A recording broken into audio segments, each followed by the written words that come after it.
நாளை வருவான் நாயகன் என்று நல்லோர்கள் சொன்னாரடி.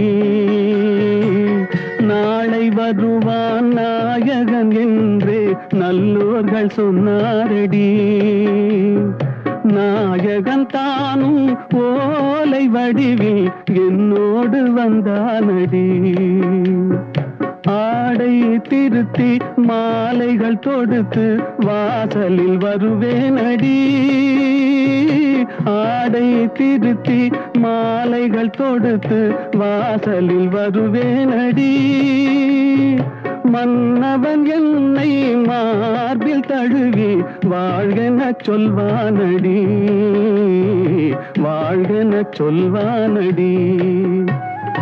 செந்தூர் முருகன் கோவிலிலே ஒரு சேதியை நான் கேட்டேன்.